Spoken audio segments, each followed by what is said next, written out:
It's something to guide your perception into to witness their influence. The more you're actually giving energy to it, because we are a radio tower. We are sending energy and receiving energy from every single thing around us. If they can capture that perception, then they can actually use it to manifest their presence more and more and more. And that's why fear is so powerful, because fear is instantaneous sometimes. It can gather a lot of energy, and anger and rage, right? It's harder to do with happiness, I think, because happiness has no desire, really.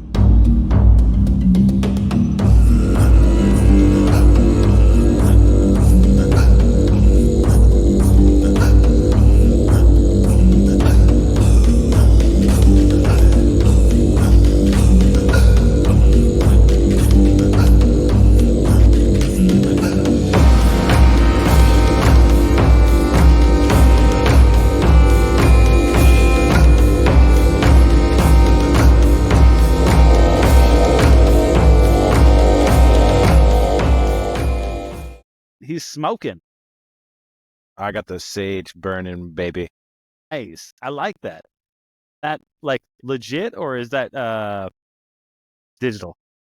No, it's desert sage right there. Legit. Yeah. I've been getting into burning mugwort at the nightstand. I mean, I light a little sticky up like this right here, and I let it just kind of smolder there. And man, first night had some pretty great dreams. I posted about it in the Discord. And then second night, my wife actually was starting to have dreams too. And she's getting the difficult dreams, right? Like she's getting the ones that sort of, make you have to like think a little bit because they're very close to reality. And I, first thing I said that she just loved hearing was that like, it's something you got to work through. Yeah, just figure it out. But yeah, no, it's been pretty great actually. I've ordered some. I mean, that's the thing. As I've been, I guess we're kind of already into it, huh? I was gonna say, as I've been researching the Ogham and the Celtic, Druidic practices, it does always kind of come down to what all of it's lost, right? Like just like most of the history that we all talk about, but it's all completely lost because it was all verbal and it was all written on perishable material meant to be lost. But when you come down to it, just the name Druid actually means, I don't remember the actual Old Irish, but it basically means knower of the oak or knower of trees. And so, you get this culture that I think was, I don't know, you could probably compare it to like Celtic shamanicism in a way. I mean, it all kind of centered around understanding the natural world, and in their whole like philosophy of like not really religion, but their pagan philosophy involved a similar concept that the Norse had, which is the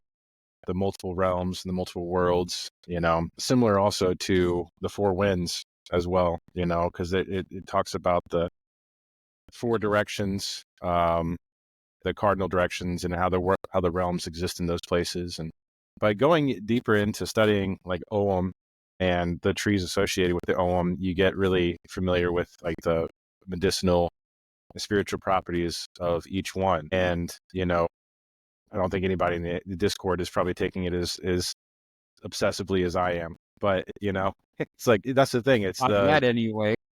Not yet. They'll get there. But it's crazy because like, I've been carving, here's the oak. I've been finding the actual trees themselves, and here's the birch. And then I've also got pine as well. I'm about to carve up a willow, but I've been taking my time actually crafting these things to actually look at and experience the wood and the material, the fragrance, and the feel of it all too. And my wife has all these books about, like, she went to a school where they basically studied nature from a very young age. And so she has all this literature that I've been looking at and reading about, like how to identify and what function they actually serve in their environment. And it's crazy because as I've been doing that, I'm no longer looking at roads. I'm no longer looking at houses or anything like that. I'm strictly looking around for the scarce tree and trying to figure out what that one is. And, it's cool because that's what these things are supposed to be. That's what the runes are supposed to be. It's what the Ogham is. It's a divinative source. It's a place to focus intent to create, something within yourself and then also receive things from the world. So it's almost like this conduit between, right? That's what I've been doing. Yeah, I like it. Spoken like a true professional. Funny that you said that you're waiting on the willow. The willow is actually quite a bit, especially Anglo-Saxon times, because of the grain pattern and structure of all that. A lot of building material came of that. Yeah. I haven't fully gotten into that one. It's just been, as I've been driving around, because we had the hurricane here. I mean, it's just so many, that really, I think, is what woke it up, honestly, was just like to focus on this, because I saw all these trees just everywhere I went just completely collapse. And I'll see them on the side of the road. They'll be like perfect cuts, and I'm like, they're just going to burn that. They're just going to get rid of that. So I've just got my shed stacked with a whole bunch of oak and pine and willow and all these other things that are curing in there. And like I said, I am working on making specific ones for everyone here, and making little cards for them, and little pieces, little something everyone can kind of, have on their desk. And it's yeah, but it takes time, because I have to, like, take what I know about you guys and then figure out, like, oh, what part of what tree or plant or shrub really, like, reminds me of you guys. But yeah, no, it's crazy, because it really did wake up that kind of perception for me with the hurricane, because I saw all this resource that was, like, essentially just given to us, right? We didn't even have to ask the trees. It's like, now it's kind of our responsibility to reach into the woods and then give that, you can let it fall and let it process naturally within the woods, but there's so much of it that it's like, it's kind of like almost like a gift, even if it was, the government using art to manipulate the weather and everything. But, it's like, this is a gift for you. You don't even have to go ask the trees. It's like, you should take care of them. But then when I drive by country clubs, you see mounds of these trees and sticks and everything just thrown in a pile, and they're just burning them with gasoline. And it's, What a damn waste. shame You to gotta see put something use like to that go to them, because waste. that's sad. Like, it got ripped up, yes, by a force of nature, but there's no responsibility in what people are doing with it afterwards. So, like, we practice the same thing here, at least on my property and stuff, like, especially with our red cedars. We have 5 red cedars on our property, and they're very sacred. And anytime they lose a limb or anything and it goes down, we use as much as possible. I make bundles out of branches, out of the needles and stuff, like burning, like smudging bundles. And my husband carves the wood into things. And he'll make things like little pendants or like smooth fidget things or something. Whatever he sees in that wood, he makes the shape of. And then sometimes I'll burn symbols like, pyrography onto them, and make people necklaces and pendants and, all that kind of stuff. So there's a responsibility in using it, even if it's by natural forces. yeah. I will say, actually, the cedar is actually what woke up my spirituality, because I experienced this is so shameful to say, but I was in Washington, and my girlfriend and her friend left, and they left me at the yurt that we were staying at. And there was a cedar out there. And this is before I tuned into anything. I was so disconnected. And this was like a clear red example. And so, like, they had an axe, and I just, like, had taken the axe, and a couple times I threw it at the tree to, like, do some axe practice throwing. And then they came back, and they're like, that's an ancient cedar that you just did that to. And I can't even express to you, like, how I still carry that shame. And, like, when I go back to that tree, I'm probably going to weep in front of it. I mean, it's still doing fine. It's not dead or anything like that. But I mean, that was the moment. And it was women, it was women that woke me up to this, right? These are women who have that. This is why the female nature is so important to society, because you'll have brain dead men like me going around throwing an axe, but then, they have to kind of shame them and make them realize, like, oh, you're doing something like almost borderline sacrilegious, you know? But that definitely turned the light You're switch not on for me. you're not brain dead. You were disconnected. It's okay. You didn't Yeah. kill it. Just make offerings to the trees, make amends, all that stuff. It'll be okay. Yeah. Since we're on the topic of trees, have you done anything with yew yet? No, one of the things, I have been doing a bit of research with the yew, and I believe they're fruit bearing, actually. And so that's one of the ones I'm super interested in, because we're actually planting trees on our property. I recently planted one of the local birch that we have here. And then we planted an apple tree, which is actually one of the Ogham. And so that's really great. But my girlfriend really wants to have fruit bearing trees all around. And me, I'm just like, I want every single tree in the Ogham from Scotland.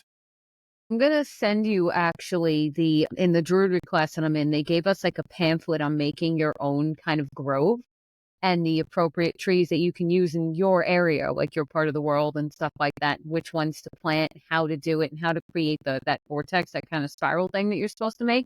I will send you that. So That sounds you're like a gonna biodynamic sort of yeah. philosophy. Yes. Yeah, my girlfriend would love to look at that actually, and yeah, I would like to see that. I mean, if you want to pass my name off to the Druids, let me know. I mean, I mean, you it's could join the course. You yeah, could do that. yeah, I could do that. I don't Yeah, know. we can work on that, but I will definitely send you the grove pamphlets and stuff because I acquired an interest in building it because when you're part of the coursework and stuff, if you want to build a grove, you can invite the community in and they'll actually register you like on their website and all that stuff. So people who are looking for communal groves can look you up and find you that way. So we were debating on doing that, but my husband's, depending on how he's feeling about inviting just random strangers to our property, is something we're getting through first. But yeah, I will definitely, don't let me forget, I will send that to you. Please do. Yeah. So the reason why I was asking about the yew specifically is because the yew tree is something that at least the botanists have determined originated, currently what they believe at least, originated in Ireland, and which gives us a lot of insight into potential movement of things that have to do with other yew trees later on and whatnot. And the reason why I'm bringing this up is because the original, at least for the Nordic one, was, the tree of life was a yew tree.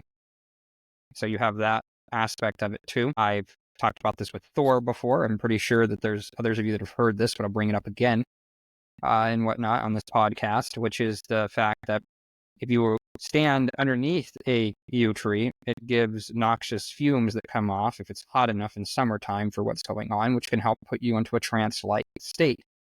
It means you can begin your shamanic journey.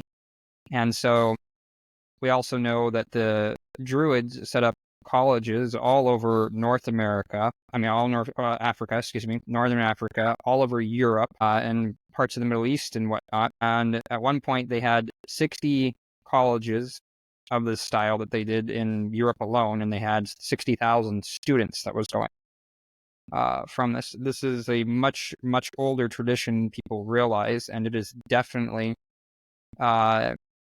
very shamanic in its origins and whatnot for what is going on there. Like you were talking about earlier, feeling that was the case for it, I can definitively tell you that it is.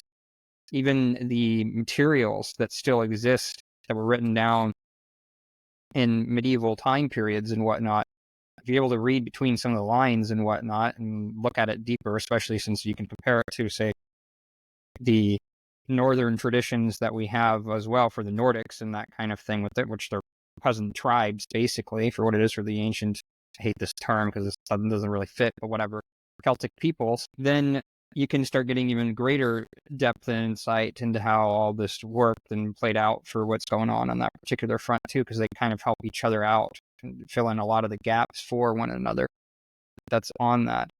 So there's a lot more to it and that kind of thing for what's going on there. And then there's other civilizations that have their own versions of the Tree of Life and whatnot too that are going on with it. But yeah, I was just asking about that specifically just because it's the original one for both the ancient Gaelic peoples that lived and are native to Britain, the British Isles, I'll say, to the ancient Nordic people and whatnot. So going back thousands upon thousands of years. In everything that I've been reading, I have 2 books that I'm going through right now.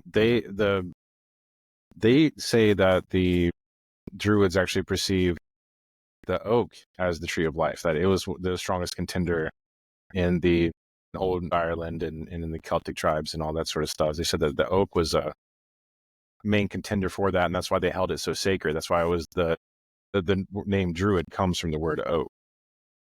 They have that title in there. It seems to have done so in later times for what it is, and that's probably why that's the case with it. You also see this with the Irmisul, which is the oak tree that was there for Thor and whatnot that's going on with it for the Saxon people that was happening on that particular front. And we know that the Yew Tree changed for it on our side of things for the Nordic side as well for what's happening. My sneaking suspicion is, although it's impossible to definitively prove due to the fact, as we talked about before, of records being lost and everything being, of oral consent and whatnot, and being just exchanged like we're doing now, talking to each other without any real records of stuff, making it so that way that is an impossibility. But if I had to guess, if I had to truly guess, is that it was the yew originally, then it became the oak later on, 4 time period for both of these main groups of people for what's happening. That seems to be the case for what's happening there on that particular front. One could even make the argument that since a lot of this stuff wasn't written down until after the Anglo-Saxons came into it, that they are the ones that influenced to make it so that way it is the oak on that particular front for the etymological root of the word druid and whatnot, due to the ancient aspect of it and its meaning for what's going on. I'm not a linguist. I don't know if that's true or not. I just know historically that it can be for what's going on that particular front as well. Regardless, though, the oak is clearly important to them, and it's clearly important to the Germanic peoples as well for what's going on. Well, you said that you didn't like the term Celtic people, right? You said you didn't like that term. Yeah, I don't like that term. It's not it's not good from a historical standpoint, is why. It is a dubious aspect for what's going on there that was made up by, I think it was, well, why am I blanking out on his name? The father of history, as he's known, and whatnot, classical era. Anyway, it was made up by him. It starts with an H, right? I don't know, maybe. I can't remember. I'm blanking out on the name for whatever reason, for what it is, and I'm just really pissing me off, but it has to do with what we talked about earlier, me being sick. Anyway, the point is that he is the one that creates that particular term for stuff with it, but he is making it the claim as if all these groups of people are the exact same type of people, which is not necessarily true. Some of the so-called Celtic people were originally Germanic people, if you will. Again, that's also from Greco-Roman perspective and whatnot. And then you have, on top of that, where the idea that the Celts are the original natives, let's say, that are still to this day even inside of the British Isles and that kind of thing is also not necessarily true. We know that the people of ancient Gaul, modern France, for people who don't know that terminology, they all went to school in Britain and and then the British Isles to go there to the Druidic colleges and that kind of stuff for what it is. So when we're talking about the Druids specifically for what's going on, they're older than any Celtic term that can be placed on them. That's why I don't particularly care for it.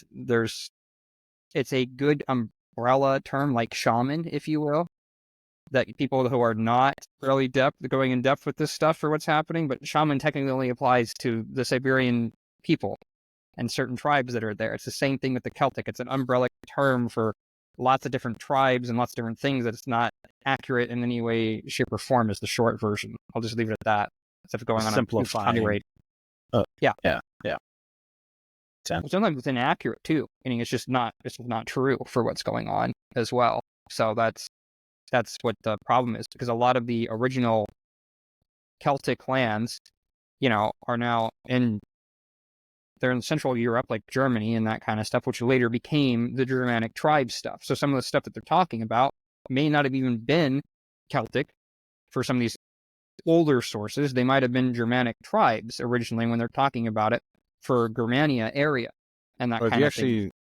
To support that, if you look at the guy's name, by the way, I just remembered it. So is that what was it? Herodotus. And that was, I think that you just said that. Is that the one you found? Yeah, she put it. Yeah, she just she put it in the Discord, and I put it in the chat, and here I googled it. And I remembered it at the last moment. Well, I was gonna say, to support that, what you're saying, if you look at the map of the early languages that started right after the mythical Proto-Indo-European, which is like that all the way back seed of all of the languages, the two that you get that fork off of that are Proto-Celtic and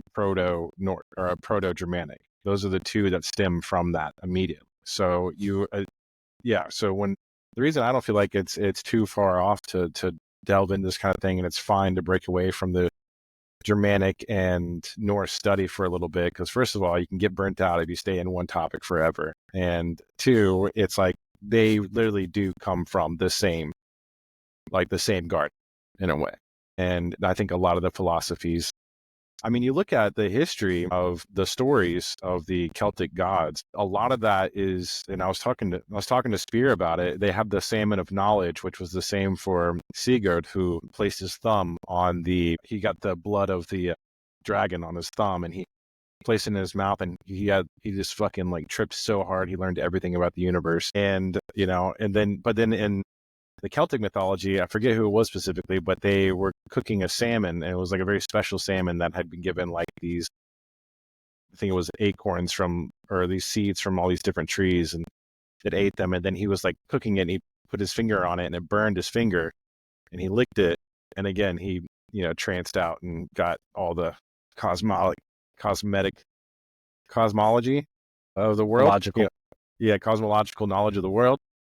And it's just like, yeah, and then you see a lot of similarities between the two, and you can see like, okay, the ideas that we have in both these cultures, probably these stories go back into the Indo-European, and there was other stories where like a dude might have drank snake poison or something, and put it on his thumb, and like, it shaped itself by the landscape.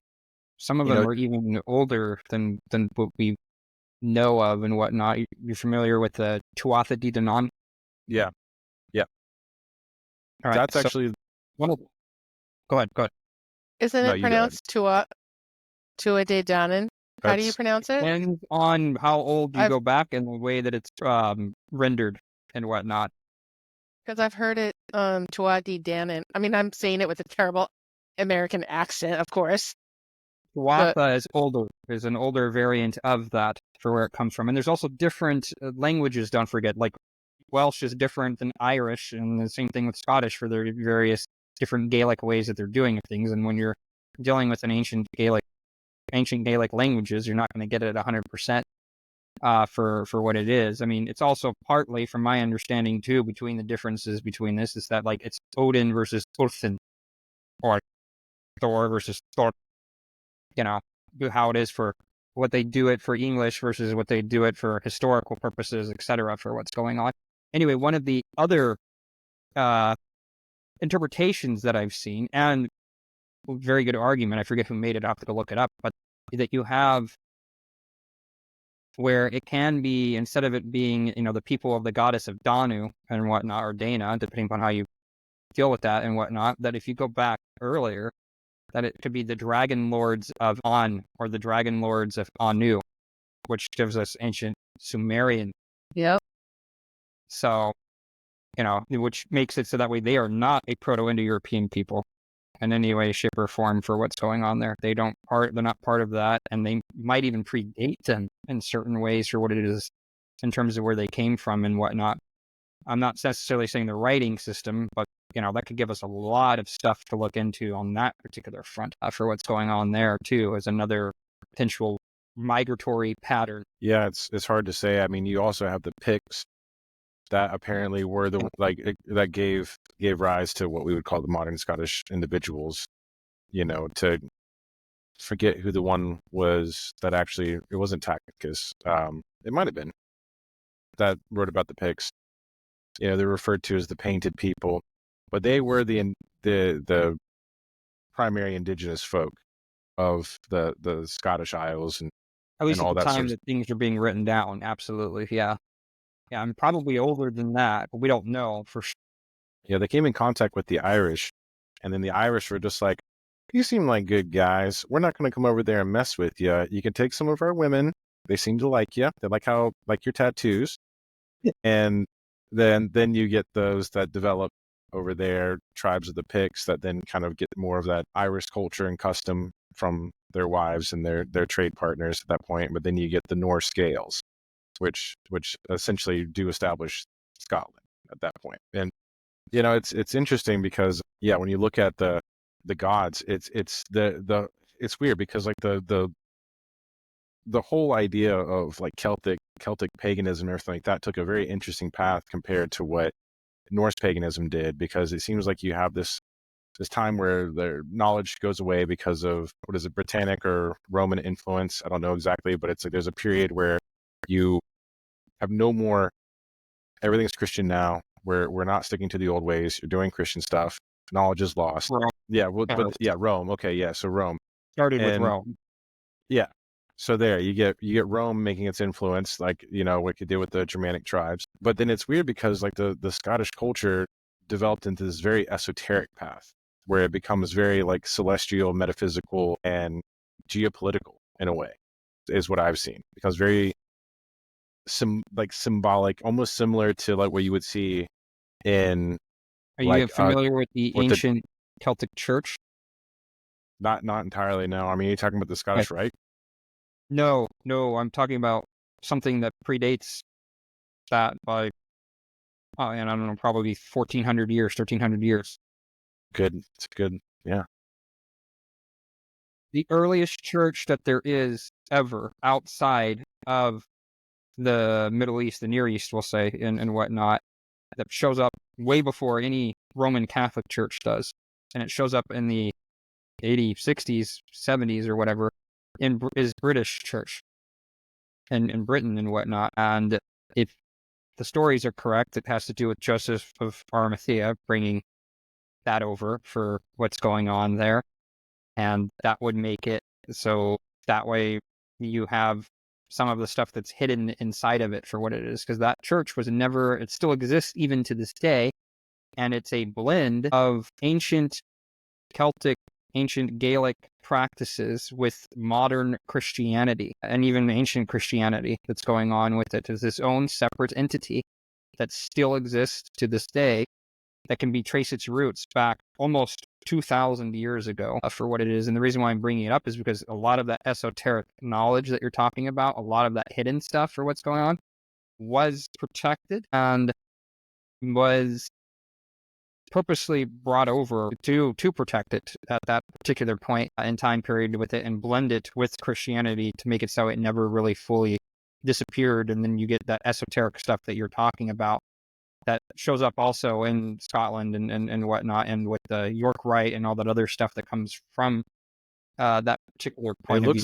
looks like it starts taking a lot of influence from Hermeticism, is what I'm seeing. Well, okay. Well, very briefly on this particular front for what's going on, a lot of the Okay, we'll do this, and then we'll get off all this stuff. Yeah, that's fine. In the Arthurian tradition and myth, which is why I know so much about this, because I'm starting to look into this stuff for what's going on there, one of the main characters in Parsifal is something, well, it's not a main character, but one of the key characters that's there with it is something called Hermes. Now, the Hermit Thrice Great is what it translates to. But So Hermes you got that Trismegistus. right there. Yeah, exactly. And in Wolfram Aschenbach's version of Parsifal, which is the most, at least from my understanding, one of the most occult ones out of the Christian versions of it, we'll say, rather than the ancient pagan traditions that come before it. It talks about how a emerald fell out of Lucifer's crown, and that neutral angels brought that to Earth. Okay, well, you've got an emerald stone, and you have where the Grail is called by Parsifal an emerald stone that falls from heaven. Sounds like we've got, the emerald tablet, perhaps, that even goes back for that hermetic stuff for what's going on there. And the reason why I bring this up is because the Templars are people who protected this knowledge, went and gathered it specifically from various different parts of North Africa and the Middle East and that kind of stuff. In fact, there's even evidence that they made it as far away, believe it is not, as Indonesia for some of their travels to gather information for stuff with it. And so, if the theory that the Masons came out of the Templars, at least from, the modern interpretations of things with it, which there is definitely a seed of truth to that. I'm not saying it's the whole truth, I'm saying it's part of it. That would answer your question right there for where that came from and why. Yeah, I'm going to watch this back.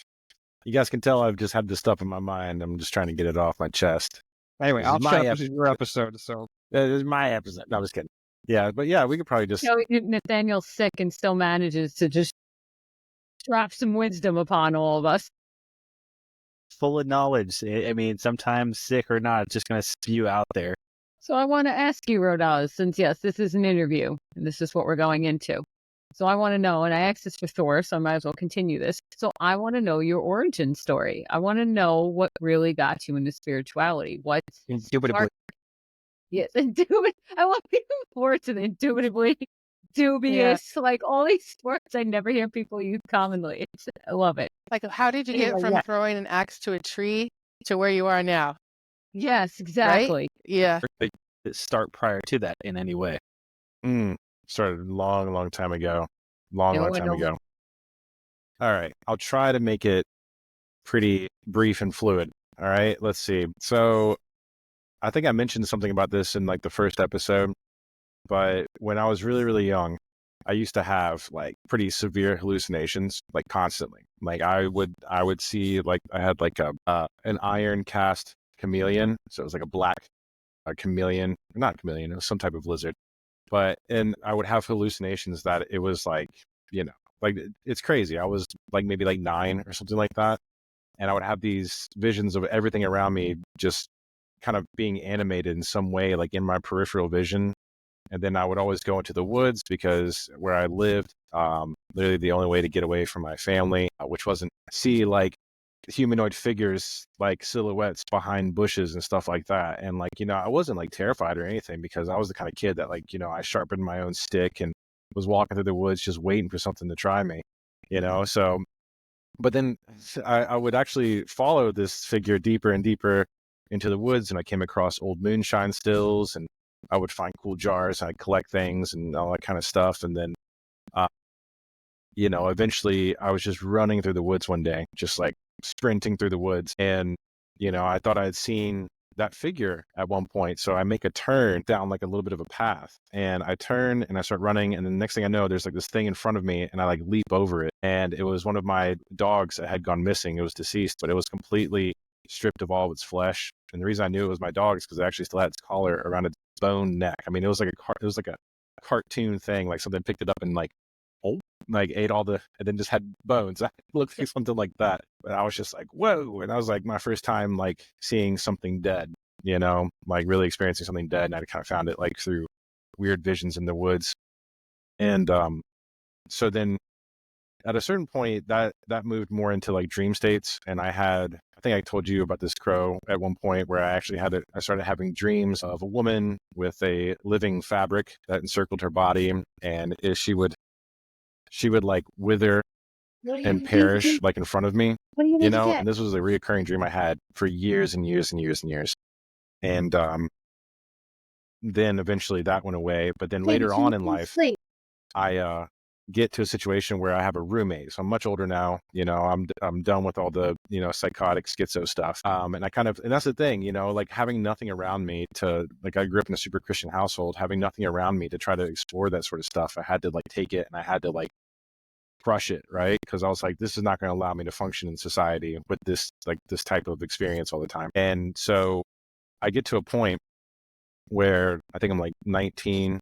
I'd been living on my own since I was like 17. And, I finally get an apartment, and I move some people in there. And one of the guys that moves in with me, his mom had died in a car accident. I didn't know this. His mom had died a long time ago. And at one point you remember this part now? There was a thing where like I started talking to his mom's sister, who was a medium. And then she started giving me tips on how to communicate with those residing in the afterlife. I think she was a little woo, but you find ways to focus energy. It doesn't really matter how you're doing it, but that's what I did. And then kept getting better and better at trying to go into this within my dreams, doing these types of communications. And then eventually I get presented a dream where I'm in the perspective of a person in the backseat of a car. It's tipped sideways, and there's a blurred silhouette of a woman next to me, and the song Sweet Child of Mine is playing. So then I go to my buddy, and I'm just like, hey, does the song Sweet Child of Mine like have anything to do with you? And then he told me, he was just like, I hate that song. I hate that song so much. Why are you asking me that? And I was like, I had a dream last night. I had a dream that I was in a car accident, and that song was playing, and we were just talking about you and your mom.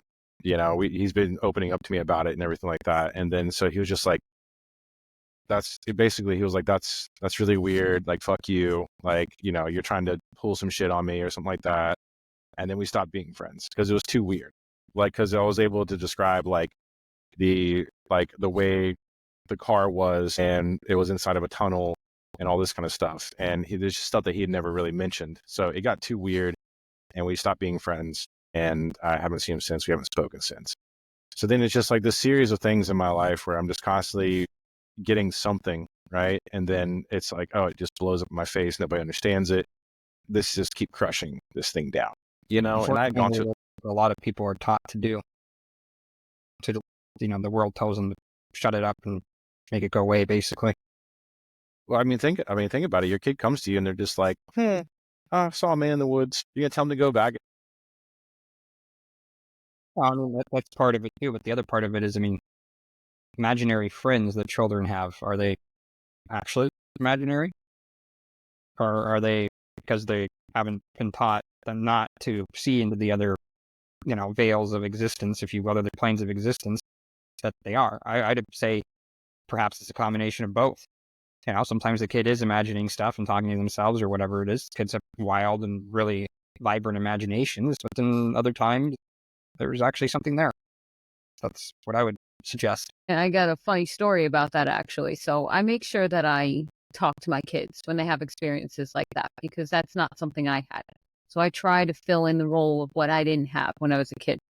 So my son saw something in the bathroom, and I actually recorded our conversation together because I wanted to remember all the details and stuff. And you can just see his face, and there's not a shred of a lie in this conversation. He said he saw this kid in the bathroom. He said he was just kind of fooling around the bathroom, running around and looking at the stalls, and he was kicking the stall doors open. And all of a sudden he went to go push one of the stall doors open and it wouldn't open. So he went to look underneath because he said nobody was in there with him. He said, and all of a sudden underneath the door was this kid's face, but he had no eyes, popped out at him. Oren screamed and freaked out so much he ran to the security guard, ran out of the bathroom, ran up to the security guard in school, saying there was a kid with no eyes in the bathroom. Well, that shut down the entire school because they had to security-wise make sure that nobody was in the school, that it was something of that sort. And so they shut it all down. They call me. I have to go down there and stuff like that. And security swept the school. They wouldn't let anybody in or out, so it held everybody there for the rest of the afternoon.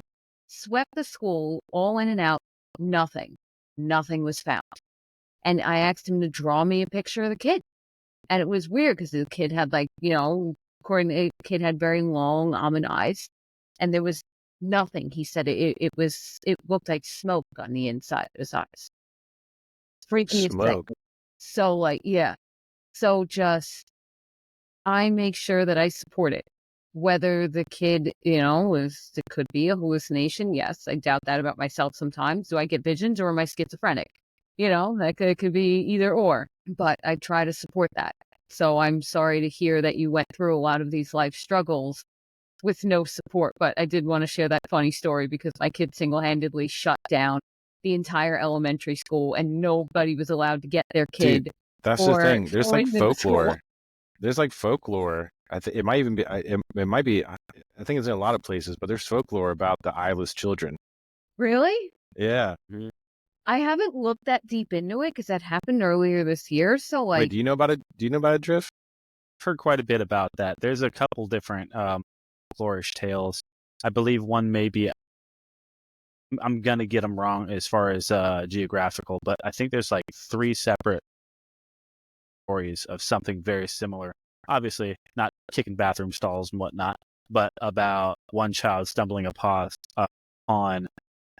going out of the way of doing something they shouldn't have been doing or something along the lines of, and just meeting up by chance, eyeless child. And to be honest with you, what I know of these stories, good, not good. I'm glad your child's safe. I'm not saying he's going to be, in any sort of issue. There's some pretty crazy stories that have to do with such.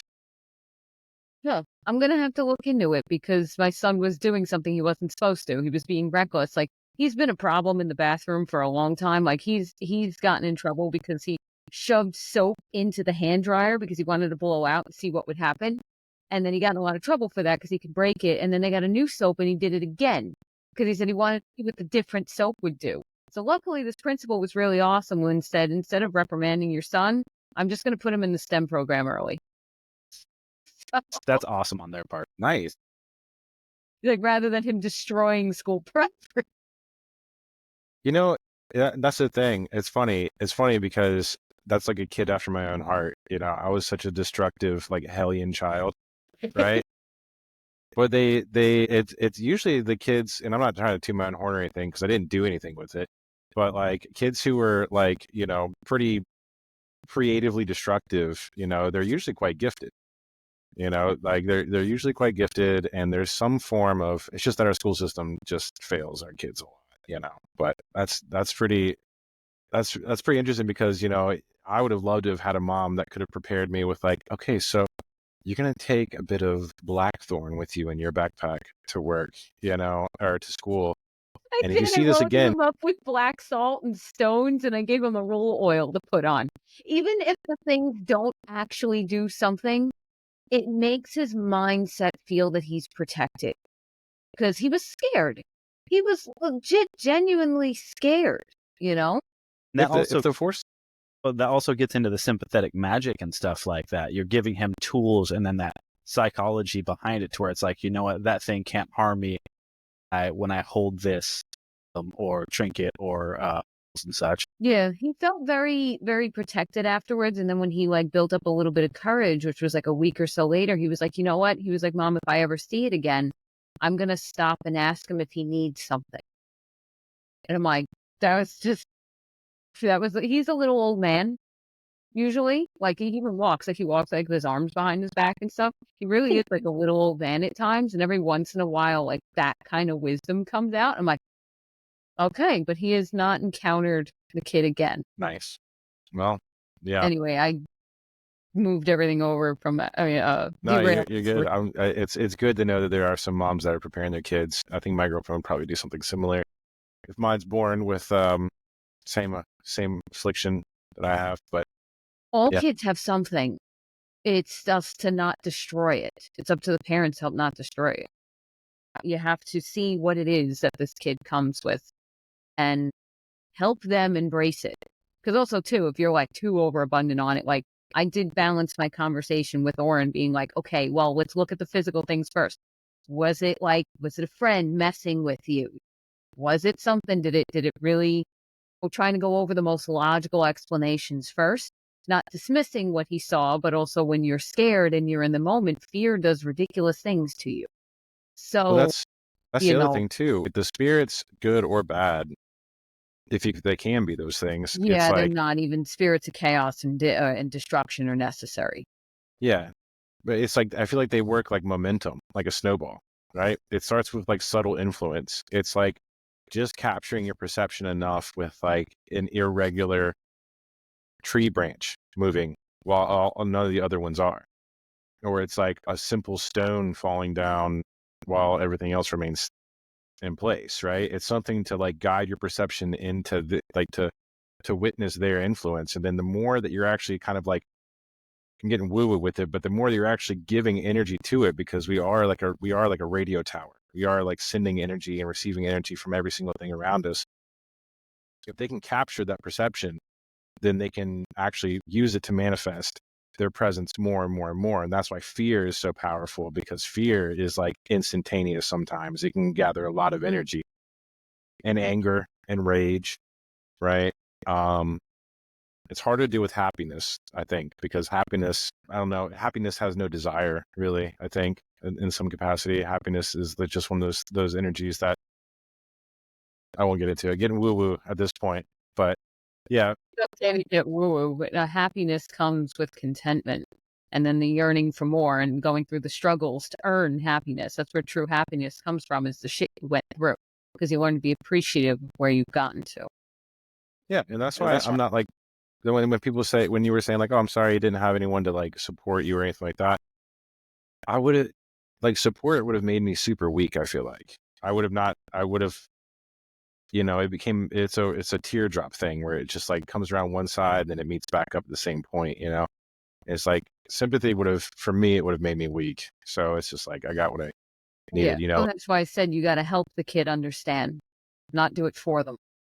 Sure, but on the other front for this, Raudaz, you made it so that way you refer to your child potentially having these abilities as an affliction. So there's clearly something that's, that you still haven't gone through 100% to work out that this is not necessarily an affliction or whatever. I'm not saying you have to view it as a blessing. That's up to you. But, until you can get back minimum to a neutral standpoint, I would suggest that, there should have been at least a modicum of support for you, even a small amount maybe. You wouldn't have viewed it as an affliction at that particular point. Baptism. Yeah, you can start by changing your wording too, that you didn't have hallucinations and schizophrenic episodes when you were a kid. You had visions and connections. Change your wording. Start changing the mindset. That's a small step. Okay. It's very true. I have to ask, Raudaz, prior to your hallucinations or whatever it was coming on at about 9 years old when you first started having these things, didn't happen to be sick or anything prior to that, did you? Yeah? Close to death? Yeah. Had pneumonia. Wasn't as like a going really so young well? child. Yeah, I had pneumonia as a really young Close to child. death. That makes it easier. From the sounds of it, Joe and Nathaniel both understand exactly where I'm going with this. Yeah, it's No, not at all. No, not at all, right?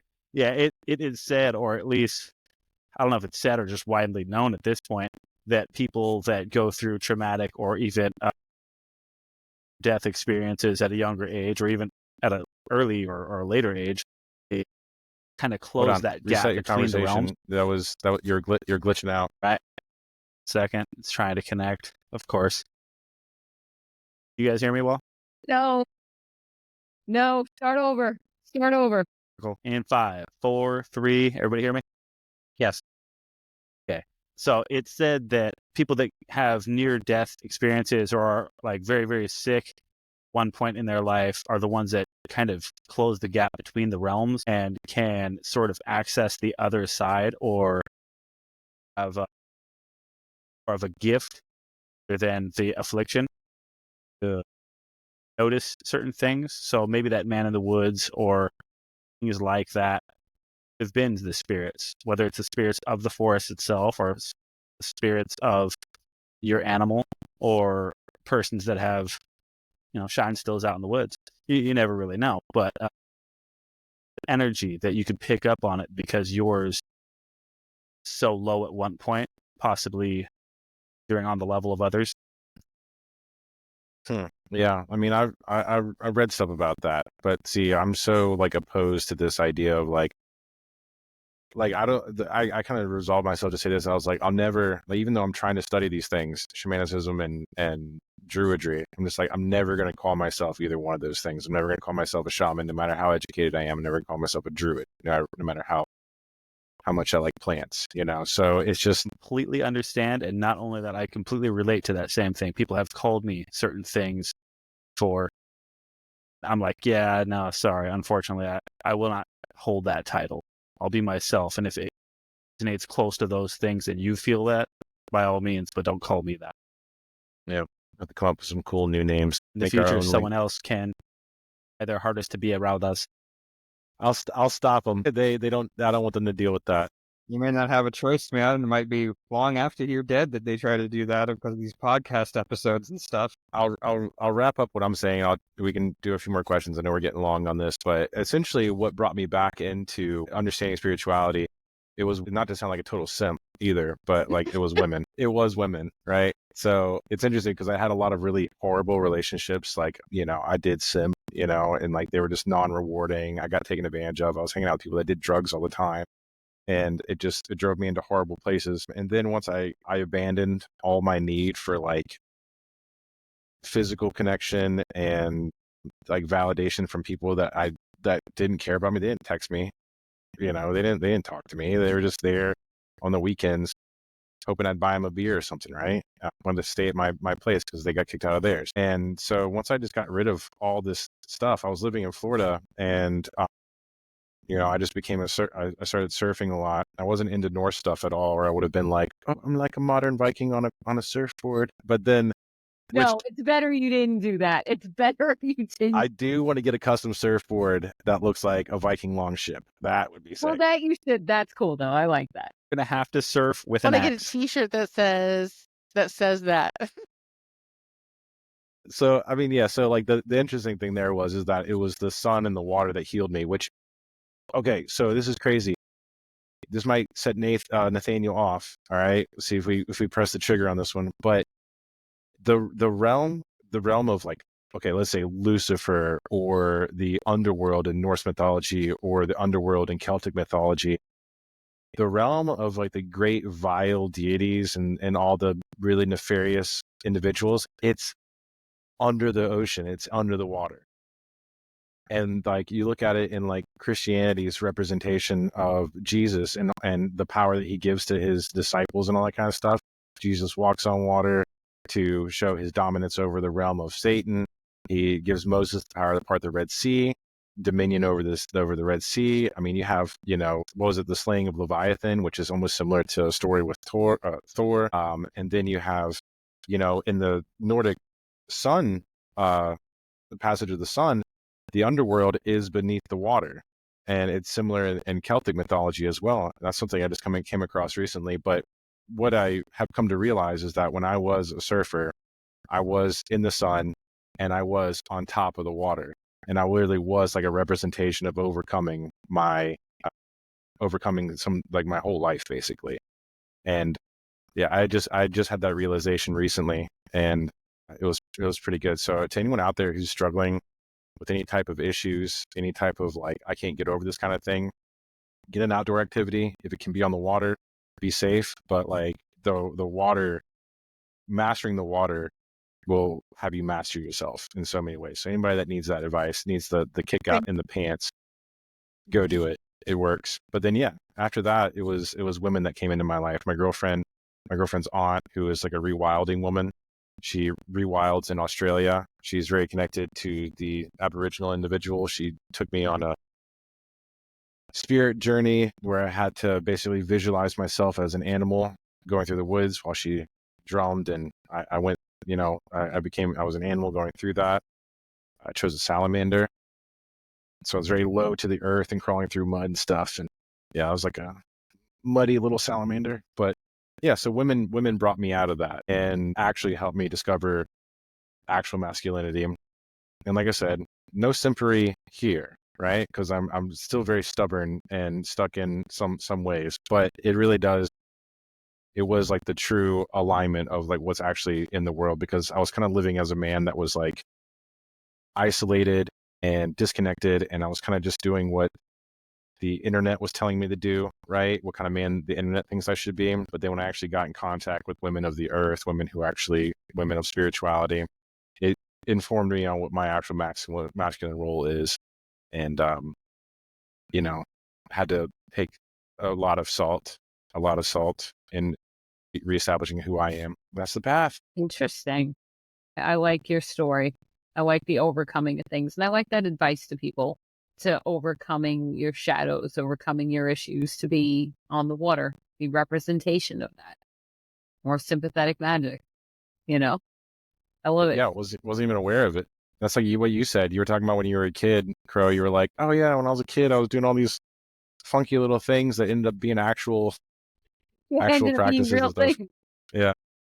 Yeah, sorry to ramble so much. It's actually really great to be able to tell my story and talk to people who might actually get it, and not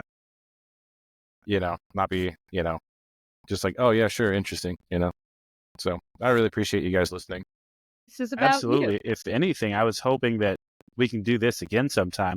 It seems like we didn't not only get a few questions in there, but sounds like your story could go on quite a bit more if given more time. Yeah, I jabber a lot. Do you guys have any questions? To do Raudasowulaz part 2.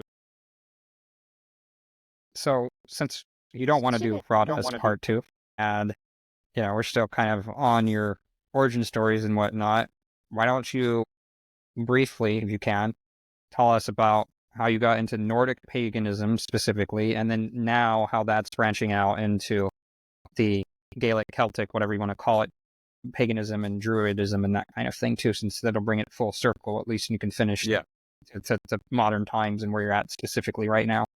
Yeah, we do have a Norse audience, don't we? So, yeah, briefly, I will say that it did kind of start just by getting interested in Hollywood media, right? I think also it was that I was brought into a world where there was more of a spiritual, earth-minded kind of, we lived on a bee sanctuary, honeybee sanctuary, and then that's when I was into the Viking show. First, I watched The Northmen. I watched The Northmen, and I thought that was incredible. I was like, there's so much here, like historically, that I would love to dive into. And I love ancient history and all that kind of stuff. So that's when I started looking into it. And I was like, oh, there's a TV show that I remember a whole bunch of cringe guys used to watch. And I'll go watch that. And so then I was just like, all right, so cool. Ragnar is my favorite. And then it got into where I was just like, oh, they drink mead? We have so many bees here. And then I couldn't use any of the honey to make mead. So I had to go buy mead. And I would drink it. And I was like, this is really yummy. And then I wanted to drink mead all the time. But then it did kind of go into like, slowly understanding and piecing together things. And it's funny to look back on it now and realize how much I didn't know. When I went to Australia, actually, that's when my aunt gave me my first set of runes to have on the journey that we were on. We were there for 2 months. She gave me a set of runes that I got to carry around all over the place. I didn't know anything about them, but I got to look at them and I was learning about them. And that really, I had to give them back. But then when I got back home, I was like, I'm making my own set. And my girlfriend, we immediately moved as soon as we got back from Australia. We moved to where we are now, which is the environment here looks like what you would see in the Viking TV show or whatever, right? So like that really put me in that mindset. We have those dense, snowy winters, and it was really the environment created that sense of like, I was like, oh dude, like, okay, so what was it like in like Denmark and stuff like that? And then I look into my heritage and I realized like, oh, I'm like Scottish, Scandinavian, Irish, German, and I'm just like, cool, let's just dive into this stuff. And I was really into the Norse stuff. So I started doing that. But when it comes to the spirituality, I did start watching Tor's stuff. And I realized like, oh, okay, like it's not just like, Stories. Thor is Jesus and Odin's God. It's not that. It got much deeper. So once I got the right perspective on it, I started expanding out and I looked at, some of the other people who were just trying to like retcon history, and that got me feeling a sense of pride over it, where it's just like, no, there's actual fact, and then there's stuff that people are just trying to make money off on the internet. And I started getting a sense of pride of what part of my ancestry was. And I wanted to know it so that way I could defend it properly and know what was true and know what was false. Eventually I just got so into the Norse stuff that, I mean, even so, I'm not the kind of person who's just going to be able to tell you every single god. I'm so much more of just like a lived experience guy, where it's just like, I know a lot about Wildenas. I know a decent amount about Thor, but it's just like, Tyr's my guy, yeah. And that's just, it kind of just, I stuck with what made sense to me. If I haven't even read my Icelander saga, but I'm going to, I don't know. It was something that just the environment and everything else. I'm looking at what you wrote in the chat, but yeah, so it's but then yeah, just going into like the Celtic stuff. I mean, it's just because once you start looking into it, you realize that you're that citizen of the world type of thing, where we're all connected in some capacity, right? Like Crow and Drif have darker skin than us, but we still have connections, and it's just it goes beyond all that, and that's one of the reasons I like it so much, is that it's you really do the research, and and it takes you to this place where it's just like, holy shit, we're wasting so much time in society right now. We're actually all one people, and we just have different ways of communing with the earth. That's all it is, Yep, you're 100% right on that. Yep. 3 more. Hopefully I answered your question. You did. Well, one final question from you then, and this is one that's open for you to decide what you want to deal with it, if anything, which is there anything, because, we didn't get to talk maybe as much as you wanted to about certain things or whatever, that you wanted to bring up specifically, that you wanted the audience to know about you, more about you personally? I don't know. I don't know. I will say that, like, for me, it gets a little maddening going down these like rabbit holes and stuff to the point where it's just like I have to kind of shrug it off and I have to just be like, all right, I'm just a sun worshiper. That's it. Like the sun, that's good. That's my God right now. That's who I've got. Because it gets absolutely maddening trying to go through all this history, and maybe that's why I'm not a typical Norse pagan, right? It's because it's just like I have like so many books. I have so many articles downloaded on my phone, and I'll just start reading them. I'll be at work, I'll get obsessed with it, and I'll just start reading and doing all this stuff, and I kind of just drive myself crazy with it, So in a way, I kind of have to like limit where my interest is, because I'm sure Nathaniel, you could probably understand because you're the kind of guy that does immense amount of research, right? But some people are cut out for it, some aren't, and I would say, you know what? I don't for it. Let's just leave it at that. Yeah.